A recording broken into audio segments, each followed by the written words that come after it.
Hello and welcome to another edition of the Double Theory One, the first one in a long time. I am your host, Parker Fleming, and I am here in what will be an abbreviated show, but it'll be a little bit short. We've had some logistical issues. I'm very okay talking about that vaguely and saying this summer it's been a little tough, what with life and everything, to get podcasts going. But hopefully this is the kickoff. That brings us back to the show that brings us back to a little bit of normality. And so said I was going to do one and really wanted to do one here. But and so I'm going to talk through some games. Going to try to have Twitter pulled up here too, so that if you're listening, watching this and you want to mention on Twitter or anything, then you can broadcast as well there. But you should be watching on YouTube, I think is also happening. Someone on Twitter just said that the link isn't working, but I think that is a Twitter thing. I'm just going to post really quickly for everyone the link for the YouTube, because that's better when people are watching. So let's make sure that this is working. It's live right now. We're here. So let's make sure. Always disconcerting to hear our voice, and we can kind of go through that. So what a long summer. Solo. I can't tweet and tweet and talk. So we did some season previews. We're ambitious in our season previews. Like always, there's 14 of them this year, which is a lot more than there was last year. And both Grant and I have professional and personal circumstances that required a little bit more attention. So didn't get through all of our previews, but did still want to talk through and maybe edit on the fly some of my previews tonight. And then I'll talk about game ones really quickly. So I'm going to share my screen if it'll let me. Oh yeah. Look at that. Look at that right there. We are cooking. I'm going to pull Twitter over here too, so I can see it. And we're cooking there. So here's kind of our sheet. Again, just a rudimentary exercise. You'll do notice I did fill it out.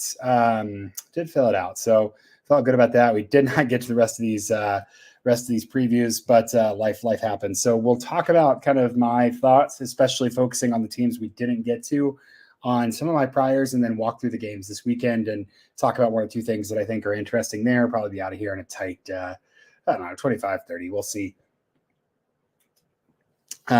Sorry, try to get all my windows together. I'm on two screens and I've got the YouTube up, and here we go. Just hit my step goal, which tells you how reliable a step goal is. So here's how I see the Big 12, generally. If you see down here, I did my priors like this. This is kind of like first blush. Just I did this exercise. I've never done this before the season, where I broke down every single unit.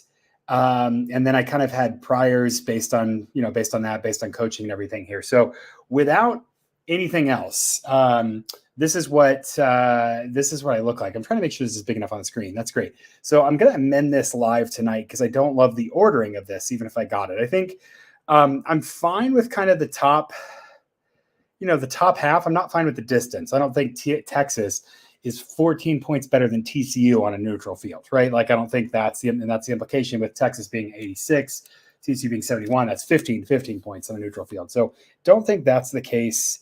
So I'm gonna tighten some of these up. I do like some of these here. Like, I think Cincinnati's at the bottom. I'm a little bit lower in Kansas. A lot of folks think Houston has some upside, but these all are here. Iowa State's defense certainly carrying them a little bit. So in real time, I'm going to edit some of these, especially these lower ones here. And maybe if you're watching and you're live, you want to toss a comment in or on Twitter, and say something about, oh, I think you should go this direction, or I think you should move this one up. I'm totally into that. So we did, like I said, we previewed these 6 teams. 1, 2, 3, 4, 5, 6, 7. We got to 7. We got half of them, honestly, for how rough this summer's been. That feels pretty good. But yeah, looking at Oklahoma, I had their quarterback situation as a 13. Dylan Gabriel was the the highest graded quarterback by PFF grade when he was healthy. And last year, the big question was, if Dylan Gabriel's hurt, what does it look like for what does Oklahoma look like? And we know what it looks like. It looks real bad. It looks really, really bad. They did not have the they did not have the depth, the quarterback situation. Now they've got Jackson Arnold back there, maybe a little bit better than heck, even General Booty's not awful. And so I think the situation's a lot better. So I give them 13 because their upside's high and the floor is a lot lower. I think I'll go quarterbacks and then kind of, no, let's do this by team. That's great. Yeah, you could see uncertainty in the running back position. I just really nobody stood out here. I think there's some interesting pieces, but you look at all these and, Kansas State loses Deuce Vaughn, and yeah, they've got some interesting guys to potentially replace him, but like he's Deuce Vaughn. Cincinnati, not great. Houston, Oklahoma State, and West Virginia. Like the second half here, I'm probably too low on West Virginia. When I'm looking at this, them 69, I'm probably going to go ahead and bump this up to an 8. I like CJ. I like their offensive line as well. You can see I like their offensive line, 13th. So I'm going to bump them up a little bit, which puts them at a 71, which I think is fair. I think I'd have them in a tier above Iowa State here. So, yeah, you can see just some uncertainty with kind of the running back position here. But we look at quarterbacks. I like Oklahoma. I like Texas. I think I'm probably too high here on Oklahoma and Alan Bowman. I want to talk myself into it. But that is I'm gonna put that as a 10 instead of a 13. I think that was just a little bit too exciting for me, or a little bit too optimistic, especially if he doesn't play. I don't know what's going to happen there. So I'm going to drop them down a little bit. That's going to take Oklahoma State to 78. Feels better. Yeah. 80 was a little aggressive there for me. Looking at it. Houston, again, I like Donovan Smith. I don't really know what they have. I don't know how much I like what they have behind him, but I think for Texas Tech, he really gave them a lot of dimensions last season that they really didn't have, and could be really interesting. Tune had to scramble a bunch last year. I think he was top 20 in scramble yards, or at least Houston was. And so I think that Donovan being able to create with his legs is going to be a lot for them, fit really well. It's not often that you lose Ben Bryant and still get worse at quarterback situation. But God help him, Cincinnati is. I'm super low on Cincy, and I'm almost sad that we didn't get to do the Cincinnati episode because it was going to be a hell of a time. But again, life happens to all of us. So, yeah, you can see I'm pretty low on them. West Virginia, again, 9. I don't know. Green came in and ran some plays last season, but again, I don't think he's like a life changer. Maybe the freshman kid with the name I can't pronounce is going to be much better, but I'm a little bit low there. So quarterback and running back, I feel pretty decent about kind of the spread here. Texas, the reason they're so high right here is just that if I toss in, if Ewers really doesn't make any steps forward, I've got, 4 guys behind him, 3 guys behind him that are all going to be, potentially excellent. One of those is sure to pan out. So I feel pretty confident about those. When I go to the wide receiver rooms, I'm looking at, let's do, I should have done this beforehand and not live, but yeah, let's go. Sure. Sooners Wire. You can have a clip. And we'll go look at, we got some wide receivers here. I was including Stogner in wide receiver room for Oklahoma. And I think that's pretty good. And then we look at wide receiver. You've got, I like Bunkley Shelton. He got the waiver last year. I think Andrew Anthony is a good option there as well. And then are they calling these different positions? Oh, maybe this is a bad article. That's fine. Left tackle. So they're going to be like a right guard, slot wide receiver. They go, okay, so Drake Stoops is fine, very consistent, had a high target share, stepped up in some big moments, as you can see with that Bedlam there. And then Jalil Farouk is, big body, can go get it and pretty fast. I think faster than maybe people expect. So interesting room there. I think that should be towards the top of the conference again, especially when you kind of consider the multiplicative effect of Gabriel and of Oklahoma there, and the wide receivers. So I like them well. Texas, obviously, you just can't talk enough about the weapons they have here. just, I mean, this between the wide receiver room and the offensive line room, like those points are giving them almost as much as Cincinnati's entire offense here. So, I mean, not too crazy to think about kind of the bedrock of Texas just being excellent here and giving them a ton of points between the wide receiver and the offensive line. I mean, obviously, Whittington, really, really good. Xavier Worthy, absolute dude. I think we forget that Isaiah Nayer is like a sleeping dragon for Texas right now. Just he was hurt last year. They get A.D. Mitchell from Georgia. I'm always skeptical of kind of quote unquote drop down. Not that Georgia to Texas necessarily a drop down and transfer, but it's a reason guys didn't work out at Georgia a lot of the time, most of the time. But they have Jatavian Sanders, who's just super versatile at the tight end position, and I'm really optimistic about that and their offensive line. So they get 25 points there, the biggest, best kind of duo of those two out of anybody. Some good offensive lines here, though. I think Oklahoma, Texas, Kansas State, all very solid along the offensive line, all returning a lot of starters. And there's some questions, but I think high end talent is really high there. Those are in my mind pretty clearly the best three offensive lines here. Go to Cincinnati again. I don't want to spend too much time talking to these guys. They're just in a bad spot. Roster's in a bad spot, man. It's just not great. I don't think they made a great hire, and maybe they'll prove me wrong. Hopefully, they'll prove me wrong. You never want to root against a team doing poorly, but this offense I have, pretty low there. And Houston, again, wide receiver room is okay. And they lose Tank Dell, but they have Matthew Golden, which is a really good option. I think he'll slot in really nicely behind that. And offensive line should be fine. Won't be great. Should be fine. Oklahoma State, a little higher on the offensive line, I think, than a lot of folks. The wide receiver room, a lot of turnover here. I'm going to go ahead and ding another point for Oklahoma State. I don't know what kind of Kool-Aid I was drinking, but I'm going to drop them down to a 7, which is going to put them at a 77.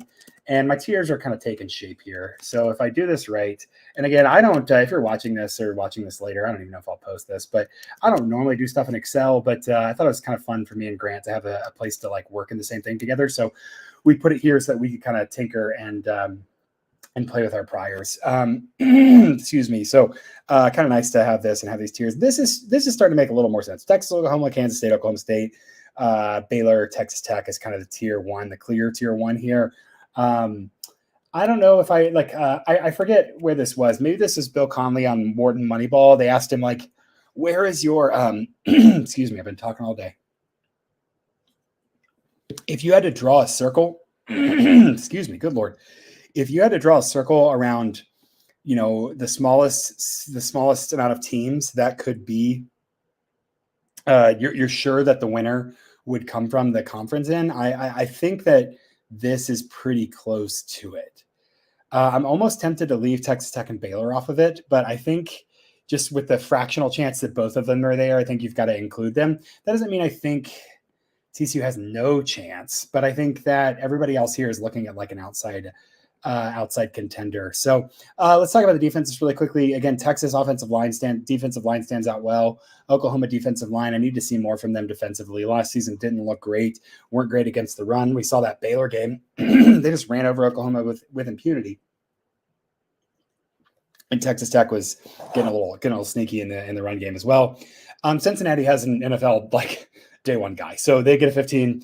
That's probably overcompensating, but I'll say that I'm not high on their back end. And so I'll give them some extra points at the beginning and that'll bleed over and kind of compensate there. So that's not bad for them at all. Cause they do have a really, really talented room. Oklahoma State, I'm hearing rumors. Adam Lunt won't stop DMing me about Justin Kirkland being just an absolute freak. So I'm pretty high on what they're going to be able to do. And on the defensive side of the ball, and then, their back end should be good, a little bit better. I like Nardo, kind of an interesting hire from Gundy, but I think this is one of those years we're going to circle and look back and be like, yeah, Gundy knew what he was doing. Gundy knew what he's doing. No really weak units outside of Houston and Cincinnati. Everybody's kind of like, yeah, you're good. You're right. 7 out of 10. You're passing. That's a good grade, and I'll update that as I kind of see where you're going this season. But these are kind of my priors with this. So that does do. That does help me with some kind of, it's good to look at this and think like, okay, the top tier of offenses, Oklahoma, Texas, I think Kansas State will be up there. Kansas, obviously, Texas Tech should be up there, and TCU should be up there, right? Those are like objectively the really good offenses. Houston, Oklahoma State, West Virginia. Did I do that right? Yeah, no, we'll cut the tier off sooner. So we'll call that tier 38 and above. So Texas Tech, Kansas State, Oklahoma, Texas, all should be really good offenses. Then you're looking at guys that, if things go right, they could look good, really, really good. Houston, Oklahoma State, West Virginia, offense a little better than I thought, honestly. It's kind of surprising. We'll talk about West Virginia in a second. Kansas should be really, really explosive. I want to know if they have tape, what that's going to look like. TCU, again, close to that first tier, but so much turnover. And we know the history of the Big 12, that turnover really matters. Even as, you can reload or whatever with transfers, we got to see it. I think the smart move here is to say, yep, they're outside of that first tier. Could it work? Absolutely. But it would be new. It would be novel. It'd be something we haven't seen. BYU, think it's going to be rough. Don't love that wide receiver room. Don't love the quarterback situation of the drop off. And then, Cincinnati, Iowa State, God help them. Iowa State, I have a 10 at quarterback. I think we knew that Deckers was out, but I went ahead and kept Deckers in. And it just wasn't great. It's not what you want. So this kind of the offenses. I'll go a little faster because we've done a lot with the defenses here. But yeah, you got some good defenses, some good tiers. Again, so the offense is out of 50, defense is out of 35. Is important to note that the weighting there is just a little bit different. But your defensive line and your offensive line, that gives you 30. So let's do some quick math here and just say, let's look at the total units, right? Like Kansas, that equals, I don't know if this is helpful for people. This plus this. Oh yeah. And then we could go all the way down, right?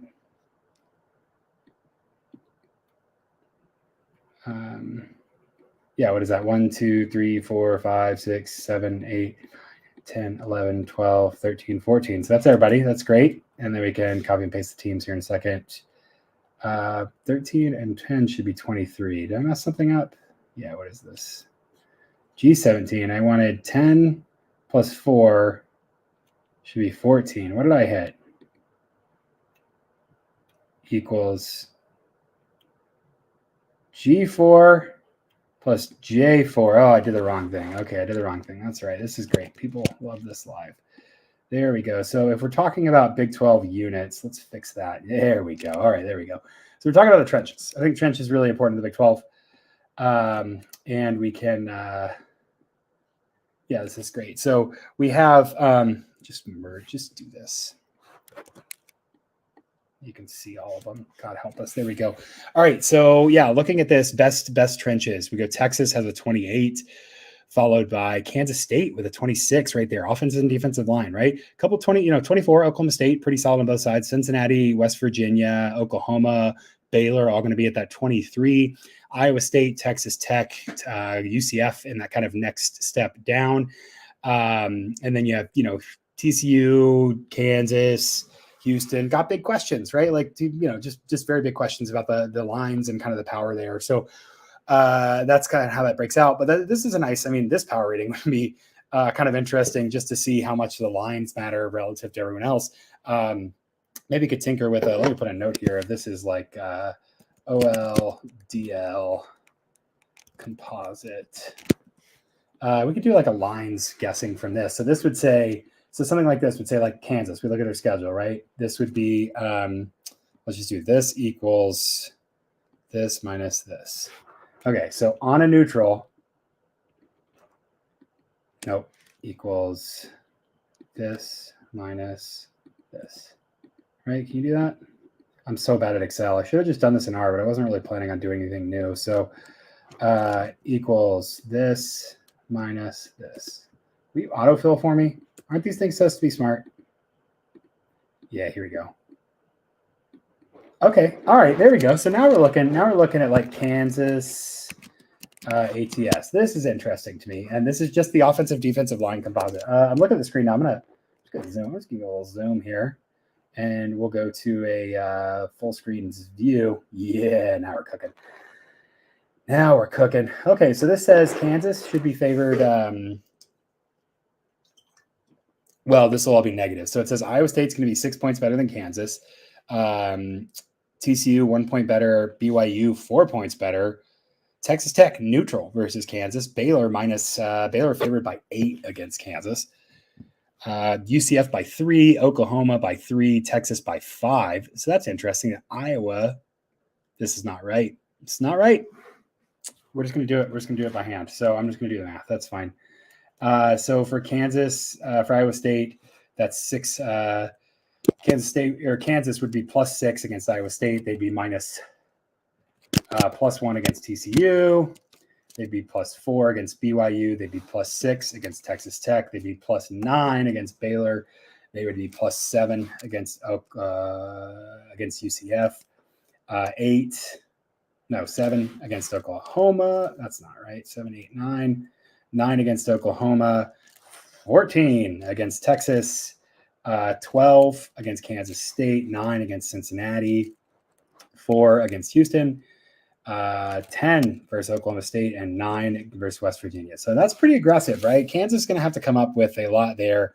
Let's do another one. Let's just do TCU. Why not? TCU. Okay, so TCU is 15 points. So they would be -1 versus Kansas. They would be +5 versus Iowa State, a team that they absolutely walloped last year. They would be -2 versus Boise, +3 versus BYU. They would be +5 versus Texas Tech. 8 versus Baylor. 6 versus UCF. It's kind of rough. 8 versus Oklahoma State. 13 versus Texas. 11 versus Kansas State. 8 versus Cincinnati. Don't agree with that.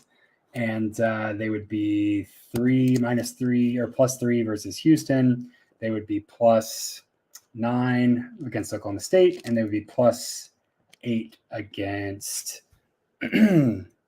West Virginia. So that's kind of interesting to look at, like, potentially. Again, these aren't good predictions, right? I wouldn't do this. I wouldn't say, hey, this is how I'd predict these things. But what it is I would say, hey, here's how I might start for a basis, and then say, like, okay, I've got my offensive line power ratings. How much off the spread do I think a team's going to be? So, what explains kind of the differences there? Just, again, a fun exercise. Put pen to paper, create a little spreadsheet, do stuff like this. It's kind of fun. I think I'm going to bump TCU's offensive line to an 11. I don't think I like that. I don't think I like that. That puts them close to that tier 1 of offense. They should be high octane again. I mean, it's Sonny Dykes. He does score a lot. And if I bump them up to 11, that gives me a 73, which puts him just above UCF. I feel a lot better about this being the top half, frankly. I don't know. Maybe I'm indecisive here. It's late. These aren't, these don't matter a ton, but Iowa State and West Virginia are going to flip. Absolutely. And let's go ahead and add in, while we're moving stuff around, let's add in the Iowa State's quarterback situation and call this an 8. Which brings Iowa State in 5 down to 67. So still above BYU. That's good. I still feel good about that, but decisively below kind of these other guys here. This is good. So this is where I'm sitting. I think this is where I'm sitting going into the season. Does this mean they're right? No, but it means these are kind of my priors. These are what I think about the teams. And again, this is entirely vibes. I have a numbers model. You can find that on Twitter. I'm talk about it on shows all week. I'm kind of sick of talking about it, but I do like the idea of kind of putting together and experimenting and looking at what this looks like. So it gives us kind of a nice spread. Texas, maybe a little too high here. I'd probably dampen them down because, again, I don't expect them to be a 13-point favorite against TCU on a neutral. I don't know. Maybe they're like a 9 points at TCU right now. Do we have lines? Let's do Draft Kings. I'm not sponsored by DraftKings, but just the first one I Googled here. College football. Let's go to, can I just see the books? No, I don't want fantasy. No, I want the sports book. Excuse me. This is great radio here. All right, here we go. Let's go look at sports book. Oh my gosh, what am I doing? DraftKings College. There we go. I don't know what that was.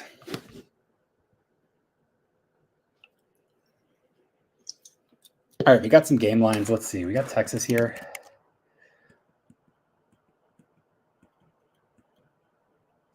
Texas and Alabama. Okay, we got a big 12. Texas Baylor is 8 at DraftKings. So I would have that right here as 10, and it's Texas at Baylor. Oh, let's go. Okay, so I've got that dialed in. So I'm gonna do a little hey, good for you here. So I feel very good about Texas and Baylor relative to kind of where the market is right now. And again, not that DraftKings is the sharpest book. We're just doing an exercise here. Let's see. Any other Baylor TCU? Okay, hold on. Baylor TCU is +4. So Baylor TCU, where is it? It's at TCU. Okay, so I'm way off here relative to where the market is. That would imply Baylor +4. So right here I had it 3. And if you do -2.5 home field advantage, I would actually have Baylor like -1 versus TCU. Let's take some notes. So Baylor actually minus about 1 at TCU. And so I'm a little bit off there. That's interesting. That's fine. Other Baylor games? Baylor, Texas State, Baylor, Utah, Baylor, Texas, Baylor, TCU. Okay, what about TCU? What else we got? We got TCU. Kansas State is Kansas State -4.5. So feel good about that. That's 5 points. Give TCU a little home field advantage. So yeah, I'm actually a little higher on TCU than the market is relative to everybody else, which is interesting. But K-State right there, because the way to say that is that like if Kansas State is 78 and TCU is 73, that'd be 5 points on a neutral, 2.5. And DraftKings has Kansas State at 78. Obviously, there's been some line movement. All right, what else we got for TCU? TCU Baylor, TCU Texas. There we go. Oh my gosh, Texas TCU -6, and I have that closer to 13. So yeah, so 13 on a neutral site would be 10 or so at home, and then again some betting on top of that. Interesting. Yeah, I think that it's interesting that I kind of have these guys in lockstep, but don't have TCU there. Let's do another. Let's look at let's see what else we got. Kansas State, Kansas -6, Kansas 63, Kansas State 78. I have that closer to 12. That is at Kansas, and so home field advantage might be a little bit bigger, but does appear I'm too low here to start the season. I'm just going to flag that for my own records. What else we got from Kansas or Kansas State? Kansas, Illinois, Arkansas, LSU, Kansas, Texas, 18. Okay. I have this as 23. Is it at Texas? It is at Texas. So I'm off. Yeah, I'm a little low on Kansas, I think. I'm high on TCU relative to the market, but I'm a little low on Kansas. But I am worried about that defense. I'm worried about them having film. Let's look at some of the new schools. What we got? UCF. Only 2 of those. We got Houston. No, nothing there. What about Oklahoma? Oklahoma, Texas, 6.5. That's a neutral site. I got that one about dialed in, right? Because I've got that about 8. So feel pretty good about what the market's thinking here. Kind of doing like an informal regression of the market standpoint exercise right here is really what this is. Oklahoma State +8. Ooh, I disagree. I'm too high relative to the market on Oklahoma State. They have 8-point favorite there at Oklahoma State. I would actually have that with Oklahoma State -1. So Oklahoma +1 at OK State. This is what I would actually have. So that's kind of off there. What else do we have? Oklahoma, TCU, 6.5. That one's close. That one's right about there. So I feel okay about that. Let's not do that. Let's go Oklahoma, Texas, Kansas, TCU. All right, Kansas +7. That's 78, 63. So that's 15. So again, I'm too low on Kansas. Too low on Kansas here. That's fine. We learned. Let's look at Texas Tech really quickly, and then I'll get out of here.